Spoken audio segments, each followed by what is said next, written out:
Hi, everyone. Welcome to the show. I'm Dr. Nicole, and on today's episode, we're talking about how to strengthen the relationship with your child, improve their mental health, and support their development by getting in the kitchen and cooking together. Now, you might be thinking there's no way cooking with your kids can really provide all those benefits, but stick with us because you're about to learn how and why this is completely possible. Spending time in the kitchen with kids not only supports their development and functioning now in the present, but into the future in their adult life as well. Our guest today is Chef Kitty, and he's going to share his personal and professional experience with us around all of this. Let me tell you a bit about him. He's a professional chef, parenting strategist, public speaker, and online content creator. He has combined his 25 years of food experience with 14 years as a biological, foster, and adoptive parent to create a personal brand dedicated to demonstrating the connecting power of cooking and eating with our children, a mindset he calls cooking is connecting. He has a YouTube channel, podcast, online courses, lots of other stuff we'll get into. I'm really excited to have Chef Kitty with us today. He and I initially connected online on social media. I love the work he's doing. If you've listened to the show at all, you know that this so aligns with so many of the things that I talk about. So, Chef Kitty, welcome to the show. Thank you so much for having me. I love your show. I listen to your show. I have been served by it so many times, and it's so great to be on the other side of things and be able to turn around and serve the others in your audience. So thanks for having me. Awesome. Really excited to dive into this. You and I were joking before we actually started recording that the challenge here is going to be, fitting everything we want to talk about into one episode. So I want to have us dive right in and really start with you sharing the journey of how you went from being a caterer and a culinary instructor at a local college to focusing on parenting strategies and speaking at conferences on mental health and doing the stuff you do now. Talk to us about that journey. I am a little bit of a unicorn in the space. I must admit, I am not a mental health professional or a licensed clinician.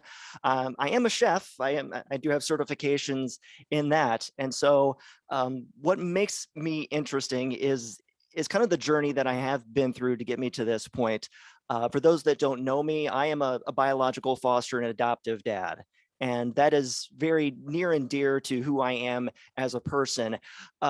But to be honest, I wasn't always doing a very good job at it. And in fact, while my wife and I felt called to bring in children from outside of our family of origin, it brought with it a significant amount of behavioral and relational challenges that I wasn't fully prepared to deal with. And with that came a lot of shame and guilt.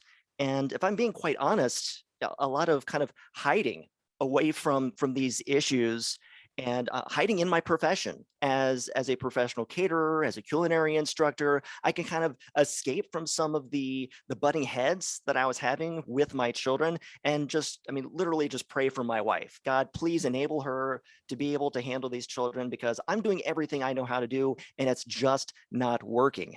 And that was working okay for me until about March or April of 2020 when COVID happened. And one of the things that went away pretty much overnight when the pandemic shut everything down was meeting in large groups and eating together. Yeah. And that's my catering business. And so that went away practically overnight. And with it went away a big part of my personal sense of identity as a man, as a chef. That was taken away from me. And also this kind of escape route that I had to try and get away from these relational issues I was having with my children. I was back in my home and having to kind of face the music, if you will. And the best way I could do that was, well, first of all, to get back into my home kitchen and go to that place where I felt like I had some sort of control in my out of control life. Well, at the same time, much with the help of my wife and her family, seeking out family counseling and reading books and checking out podcasts and really being served by this wealth of knowledge that is out there right now for parents and for caregivers with relation to attachment theory and the relational neuroscience and interpersonal neurobiology. Is just so much fascinating stuff out there.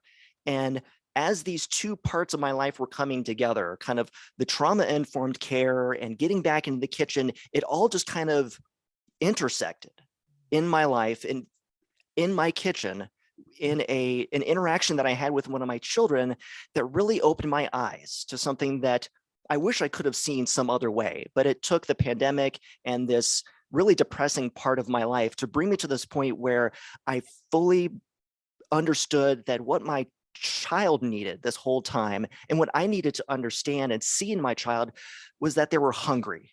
And not just hungry for food, not just hungry for pizza or for snacks or for soda pop or whatever it was, but hungry for connection within themselves, and connection with me, connection with the world around them, and that the language that I could use to speak that connection into my child's life, into their mind, into their emotional well-being, was by allowing them into this world of cooking and eating together. And once I began to see that, everything began to change for me. It's beautiful. I so appreciate you sharing all of that. And I think there are so many parents listening who can relate to what you talked about around how it feels as a parent to be in the midst of these struggles with your kids, and the very real emotions around that, and the desire to avoid and hide from that. Like, so many people who can relate to that. And I love how, I mean, yeah, it would be nice if it hadn't taken a pandemic, right? You're like, oh, I could have done without the pandemic part, but how your professional life and your competency there and your strengths there and your love of that intersected with a really challenging part of your life with your kids to present this opportunity for really meeting the needs of both you and your children through this vehicle of cooking. It's just such a lovely thing. Yeah, and it wasn't something that I would have seen otherwise, or at least it would have taken a whole lot longer. And also, I have to be absolutely honest that it wasn't me pursuing my child that really began this process. That this mental change in my mind really happened as a result of my child approaching me. In fact, I can remember the moment distinctly. I mean, I can put myself back in that moment where I'm standing at the kitchen, chopping up cauliflower. I even know exactly what I was doing because I took pictures of it afterwards. And my child came up to me and asked me this question that I never would have imagined her asking. And this is a child, remember, with whom I had a not so great relationship. She came up to me and she asked me, she said, "Daddy, can I help you chop your vegetable scraps?" Like, what are you talking about? I mean, these are scraps that I'm not even going to be using. We're going to end up throwing them into the compost or feeding them to the chickens the following morning. Not to mention the fact that she would be in my space, you know, the place where I receive my comfort and my sense of control. To invite her in to be, you know, chopping alongside of me, there's a lot of hesitation, a lot of worry, and a lot of anxiety that kind of popped up in my mind. But for some reason, in that moment, I said yes. I said, "Sure, kiddo, let's grab you an apron, let's grab you a cutting board and a knife that's appropriate for your level of skill at this particular moment. And sure, let's do it. Let's put aside mentally the distractions that it's going to be to me, how it's not going to be all that helpful for me as far as getting food on the table at any particular time, how it's at the surface doesn't seem like anything productive for her as well." But as we began to do this activity together, I began to see the hunger for connection inside of her, to connect with me, to mirror, to activate those mirror neurons. She saw what I do. She saw how I hold myself and how I hold my knife and the productivity with which I'm doing these activities. And she was aspiring to be like me, and she was aspiring to be with me and to share space with me. And I'm really glad that she did, because not only did I change because of it, but my perspective of her changed because of it as well. And for parents and caregivers, like you said, who are in the trenches and experiencing these relational issues, whether it be because of they're caring for children from hard places through foster care or adoption, or children with other, underlying neurological conditions, or just living in a post-pandemic world where we've all been experiencing, disconnect, to know that there's something right underneath your nose, especially if you're listening to this in the kitchen, that you can use to begin to create connection in your relationships. It's, I just can't help myself but want to share that with everybody who wants to listen. It's amazing, we think about as the adults needing to guide everything, have everything figured out, be the impetus for change. And yet sometimes it's our kids who are the best guides and teachers of that, right? Dad, can I help you cut the vegetable scraps? And yeah, I mean, just that bid for connection, that, her, basically what she was saying there was not, can I help you cut the vegetable scraps, but can I spend time with you right now while you are feeling like you're feeling right now? You seem to be feeling good and, calm and regulated. Can I spend time with you now in this? And she inherently just knew. To experience that co-regulation. That's right. That all children need to share that regulating power. And it opened my eyes to the regulating power that I can have in my child's life if I'm just willing enough to be vulnerable and to be curious about what's going on. What are the needs that are being expressed behind my child's behavior?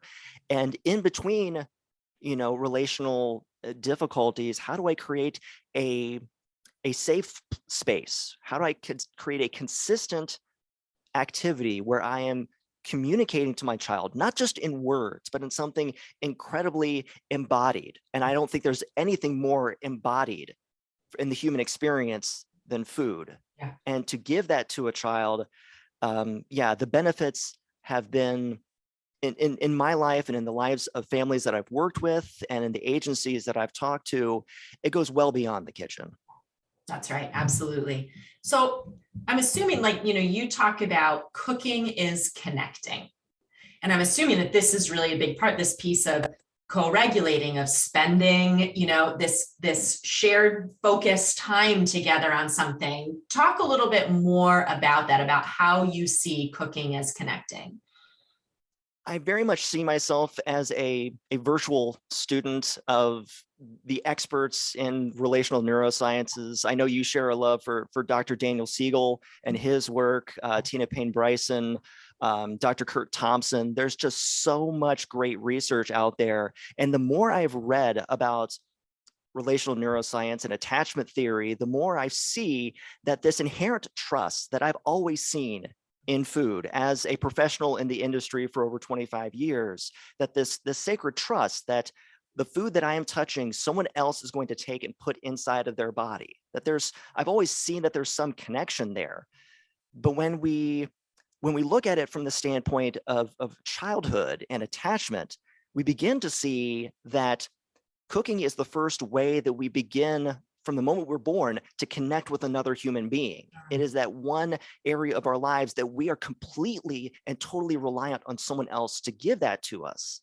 And it's in that process of feeding and being fed, which gives us not only this experience of, the five senses of see, touch, taste, and smell, and hearing, because you do hear as you're chewing as well, but the experience of what that food does to our body. It helps us to connect within ourselves, to understand the impulses and the signals that are coming from different parts of our body, to begin to understand how our body works, but also to connect with other people and to begin to build trust that is essential for our own survival, both when we're infants, but also this emotional connection that we need to be able to have trust for other people in order to survive and to thrive and to be resilient.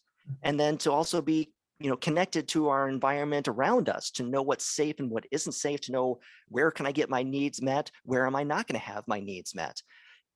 when I say cooking is connecting, it's not just this kind of mystical kind of woo-woo thing. I really think that food connects us neurologically, physically, and relationally.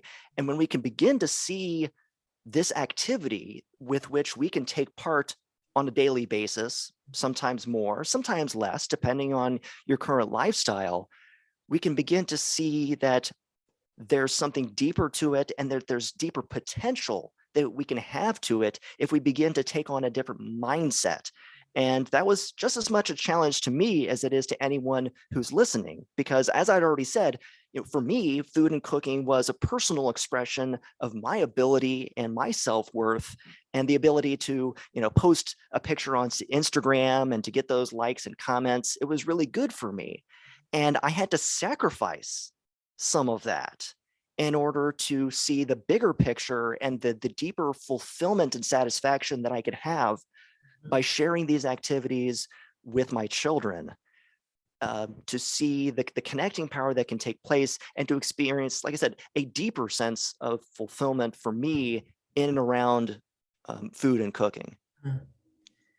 Wow, you touched on several things there that really even expanded my own way of thinking about this. And I love that you're talking about connecting on a couple of really important levels, connecting on literally the neural connections needed for processing, for functioning, for building a brain that works the way that it is supposed to work. So connecting on that level, but also connecting on a relational level, and how intertwined those are. You actually, in children, can't have one without the other. You need the social relational caregiver connection in order to build the brain connections, and you need to be building brain connections in order to have a supportive, good. So, I mean, this all, it's really beautiful how it's intertwined. And so, I love how you talk about that. I want to, we're going to get into like strategies, because listen, if you are a parent listening to this and you're like, okay, fine, but I'm not a chef, I don't cook gourmet meals, like, I don't know if this cooking thing applies to me. Before we move forward, Kibby, I'd like to have you sort of define or frame up for us, when you talk about cooking, just what are we talking about there? Because I think, especially, you are a very accomplished chef. I think when people hear cooking, different things come to their minds, right? Of what that is, depending on probably their own growing up experience, their experience of how they were fed, how they're now feeding their children. So let's get us all sort of on the same page, because I think when you say cooking, we're talking about a broad range of things related to food and eating and preparing and all of that. But frame that up for us.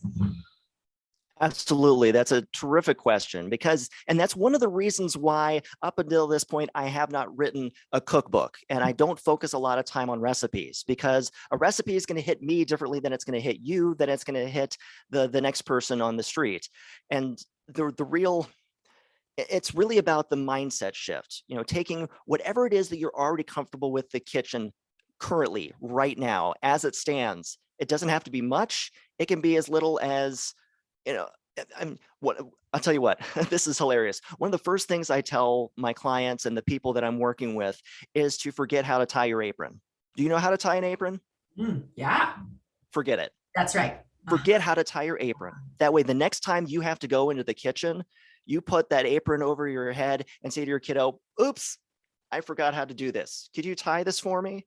That didn't involve any culinary prowess at all. It might take a little bit of vulnerability, acting a little silly in front of your kids, which I don't have a problem with. But it's an act of empowerment, and of allowing your child to do something that in a kind of secondary sort of way does contribute to helping you get into the kitchen. And what's really neat about that is that it creates kind of a story gap in your child's mind. Like, this person that loves me trusted me to do this. They literally turned their back to me and allowed me to do something behind their back. I could have done anything with those apron strings and they wouldn't know it. What else are they going to trust me with? What else can I be trusted with in the kitchen? Is it going to be, I don't know, scrubbing the potatoes, or rinsing the produce, or setting the table? I mean, setting the table is pattern recognition. It's following instructions. And those pattern recognitions, that is actually the basis for mathematics. And so whether you didn't touch any food as a part of it, but it is a part of the process of getting food from kitchen to table. And it increases their comfort level in being with you in and around the kitchen process.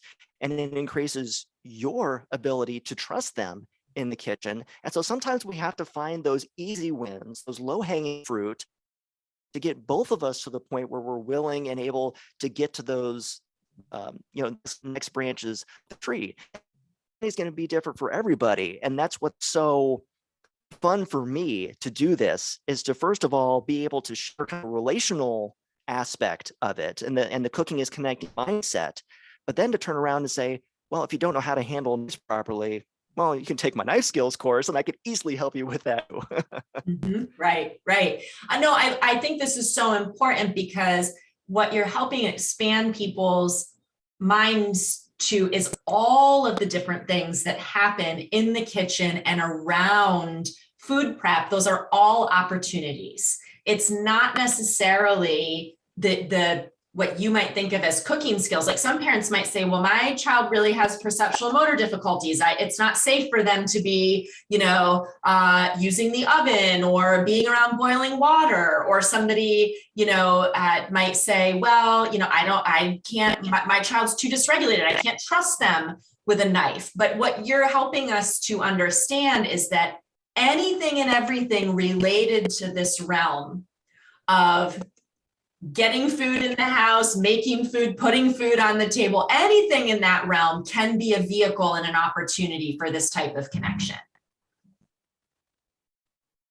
You are absolutely correct. And it just takes a willingness to kind of set aside some of the baggage that we're all holding onto with regards to cooking and that it takes too much time, or I don't not a chef, or this is my place, I love the kitchen, I'm gonna mess that up for myself, whatever baggage that we're bringing to it, and have the willingness to say that these children are worth it, and that if I'm willing to change my mindset around the kitchen, it's going to help me to change my mindset around my child and around the relationship that I have with my child. And that's when we begin to see the benefits. Yeah, that's awesome. And I think, another thing that people might have in their minds around this is, okay, I get it. This would be helpful. This provides opportunities, but listen, I am so rushed. Like, I get home from work and I'm just trying to get food on the table. Like, the idea of trying to figure out how to get my kid, like, cooking a whole meal with me or whatever, like, people might be feeling overwhelmed about the timing of it. And I'm guessing you have some real good input and strategies around that too, because certainly you're not suggesting that we all have our kids in the kitchen with us at the same time cooking an entire meal together, right?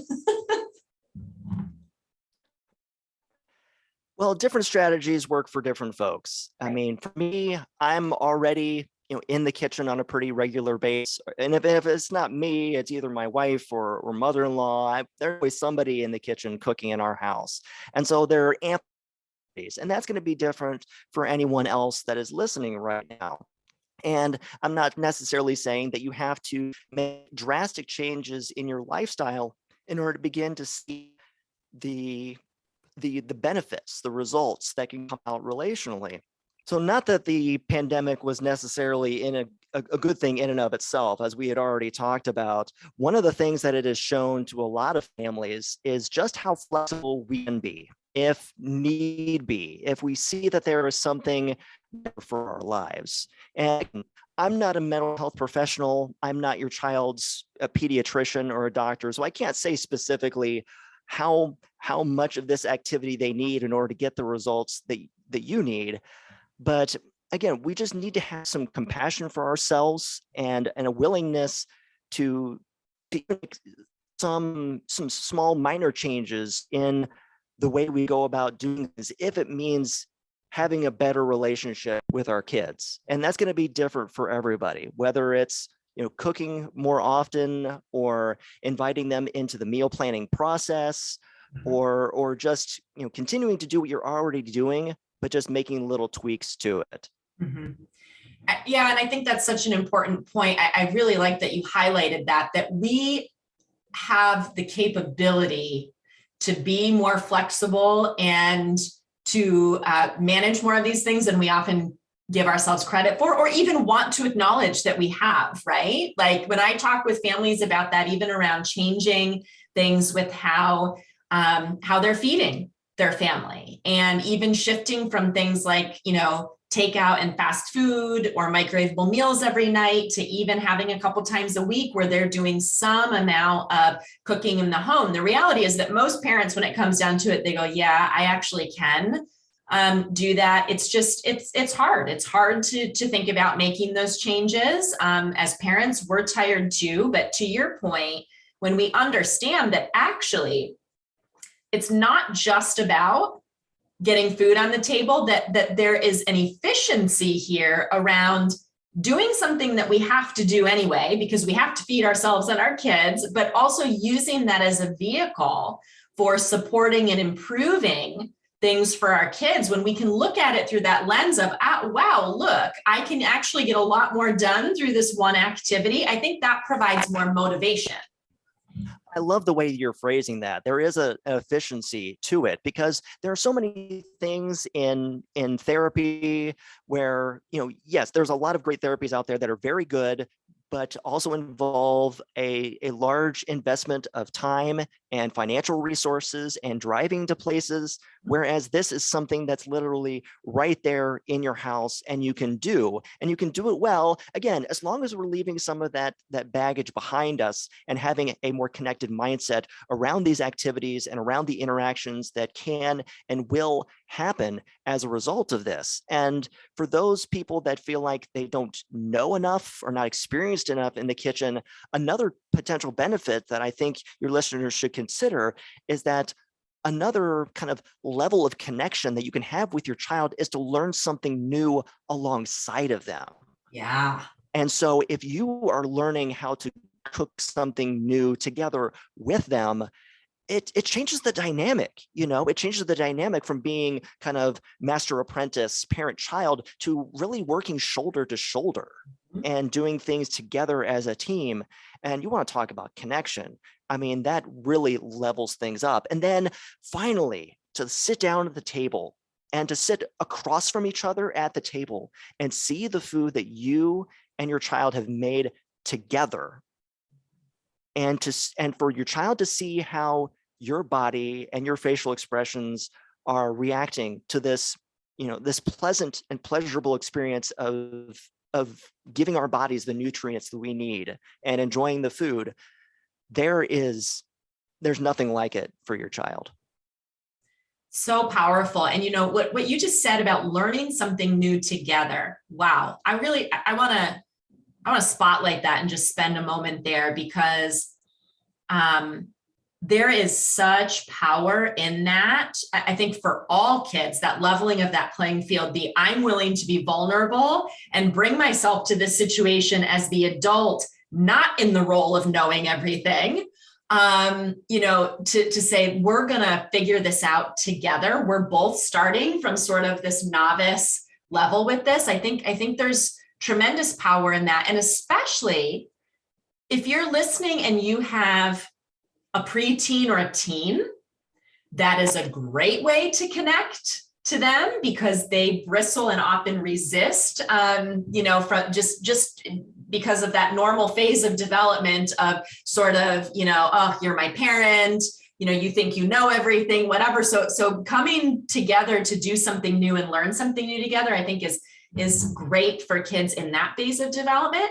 But Kibby, I'm also thinking about parents of kids where the kids really struggle with making mistakes, with being wrong, with trying new things, that what you're talking about here of trying a new technique or a recipe, or even just saying, I never learned how to cook, but okay, I'm going to dive into this. Let's find a video or a book or whatever.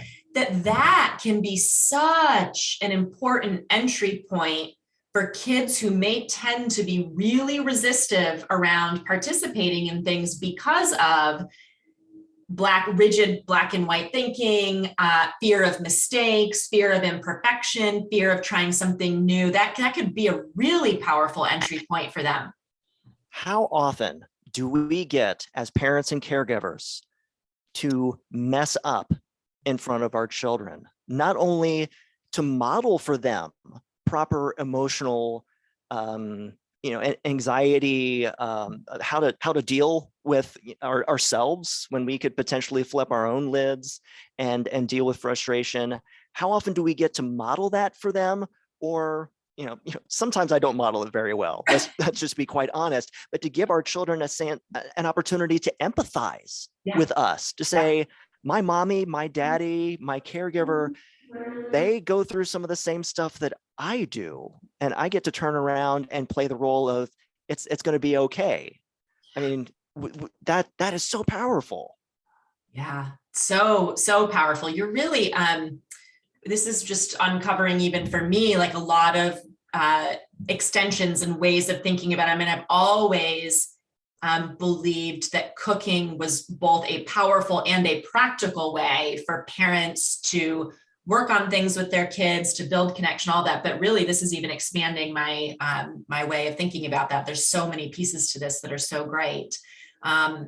So, we've sort of touched on, I think, what some of the obstacles are of parents thinking about this. Well, I'm not a chef. I'm not a very accomplished cook. Okay, we've talked about that. Well, I don't have the time. Well, we don't tend to cook that much. We've talked about that.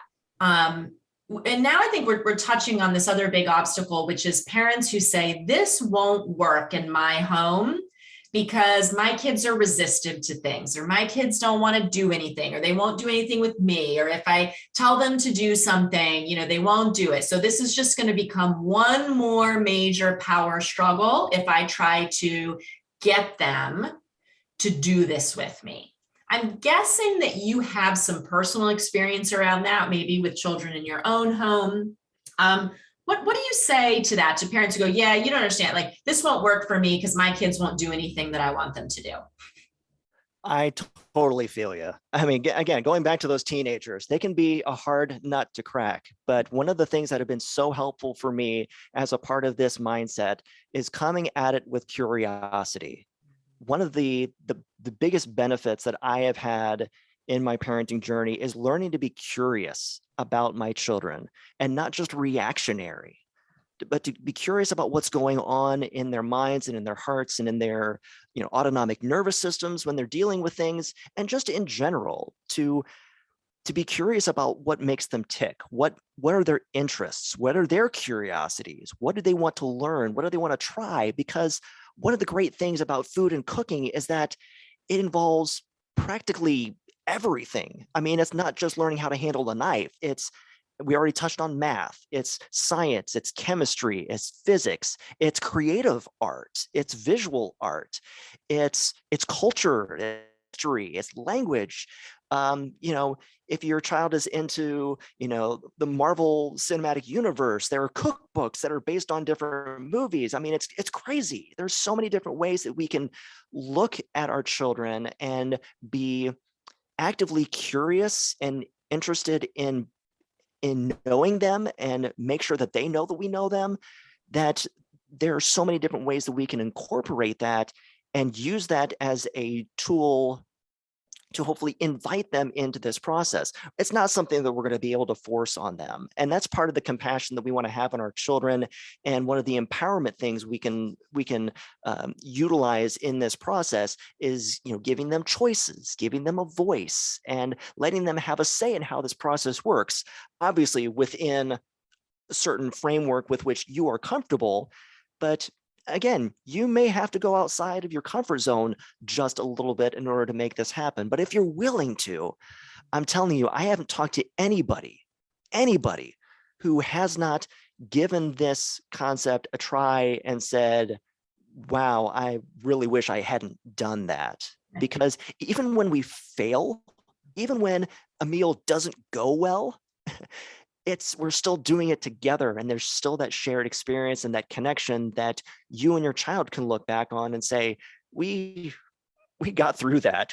We did some pretty silly things in the kitchen, didn't we? Yeah, I love it. And I think, your point about curiosity, about figuring out how they are going to engage with it, whether it's a certain thing that they maybe want to make. Maybe it's not something you would normally serve. Maybe you're like, listen, I don't allow a lot of sugar or whatever, but maybe you say as a starting point, pick a dessert you want to make. I mean, whatever, to your point about find a way to hook them that helps them feel interested and like their opinion matters and like you are interested in making this something that is interesting and enjoyable for them. I think that's so big. And the other thing I love about cooking or spending time together in the kitchen, it's so infinitely able to be scaffolded to whatever level the child is at. So, if you're listening and you're like, well, I have a child who maybe chronologically is 12, but developmentally is,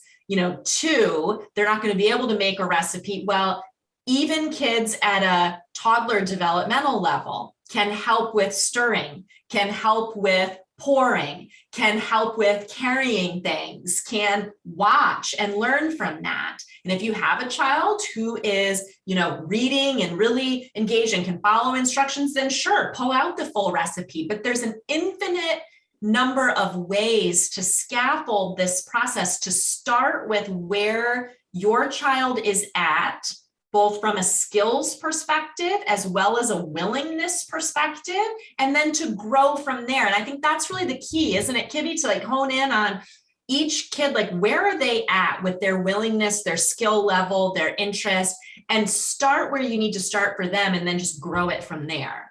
That's definitely a result of that curiosity piece that I was talking about before. And again, as a foster and adoptive child, I can definitely resonate with that scenario that you just painted for your audience, that is very often the case. And so sometimes we do have to be a little bit creative.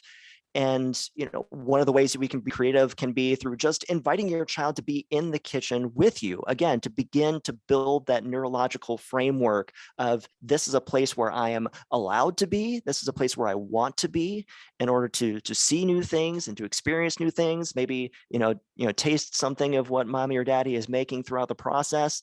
Maybe involving some food related play. I mean, I don't have to tell you that Melissa and Doug have so many great food related toy activities. And sometimes at conferences and workshops, I'll bring these different food cutting sets and sorting sets and these things to show parents how they can use toys to begin to simulate some of the interactions that they can have once they're ready and able to begin to handle an actual kitchen knife or handle food for themselves. And also, to your point, I just want to say one of the best things that we can do for our kids is have them gather up our ingredients for us, or in the culinary industry, we call our mise en place, everything in its place. Perfect example of this is whenever I'm making granola, and I love to make granola with my kids, I can just say, hey girls, let's make some granola. And they'll just fly out and they'll go their separate ways, and they'll go to the pantry and they'll go to this area and to that area and find all these different ingredients. And so to be able to recognize what ingredients look like, what they're packaged in, how they're stored, where they're stored, are, again, those foundational building blocks that will go into building their attachment to and connection with being in the kitchen with you. And so there really is no too early for getting them involved. Yeah, no, I love it. And even from the standpoint of watching, if you have a super resistant kid, you just say, oh, well, here I am. And you just, you do your thing and let them just, even if they're off doing their thing, just let them observe. Or you say, okay, well, I'll just leave the tomatoes and the knife over here. I'll leave a couple over there for you. If you decide you want to, come and mess around with those, fine. And then you go about your business, right? And you just leave the opportunity there. And I've seen it, many times with families over the years, where just by providing that opportunity and not being demanding or insistent on it, but just leaving it and letting them approach it as they feel comfortable and safe to do so, that can provide an opening as well to them being willing to trust the process of engaging more. Mm-hmm. And it's going to take some time. It's not going to happen overnight. Every child is different and every child-parent relationship is different, but it is my sincere hope that through being here on your program and through my own podcast and through my online courses and through the coaching that I'm doing online through my Discord server, to just make myself available to families like those that are listening to us right now, to know that they're not alone. That this is hard work, but it is important work, and our kids are totally worth it. And yes, there's going to be some hard days, there's going to be some challenges, but if we're willing to approach it with curiosity and connection, we're going to make some delicious food together, and we're going to see some development in these relationships. Beautiful. And that's perfect as we wrap up here, like a perfect segue into what people are absolutely wanting to know, which is, where can they find out more about what you're doing, the resources that you provide? Tell them where they can find you. The best place to find me is at cookingisconnecting.com. That's where you'll find information about my podcast and other free resources, and also access to my online community, which I'm doing through my Discord channel, which has a number of different conversations about different issues that we are facing, depending on our different journeys that we're on, along with some deeper levels of access to me as a part of my Patreon community, where folks can hang out with me on a regular basis and talk about what's going on in their lives and get some really practical, actionable answers to those questions that they're dealing with. That's awesome. And you're on social media also. Do you want to let people know where to find you there? Yep, you can find me on Facebook and Instagram. I'm sorry, I don't have a TikTok just yet, although I do have the moves for it. Yeah, I'm sure. Well, I'm a huge fan of TikTok, so I'm okay with you not being TikTok. But I'm sure you have the moves for it. And if you do, let us know. But what is your Instagram and your Facebook? Instagram, I believe, is at Chef Kibby, and Facebook is Cooking with Kibby. Awesome. And we'll put those in the show notes as well for all of you. Chef Kibby, thank you so much for the work that you're doing around this. I just think that the intersection of your professional work and your personal experience and the amount of time and energy you've put into really learning about and understanding the neurological components of all this, the developmental components, it's just a beautiful thing. And really appreciate the work that you're doing in the world, and also very much appreciate you spending time talking with us about it today. So thank you. Well, thank you for sharing the platform with me. I'm really privileged. And thanks as always to all of you for being here and for listening. We'll catch you back here next time.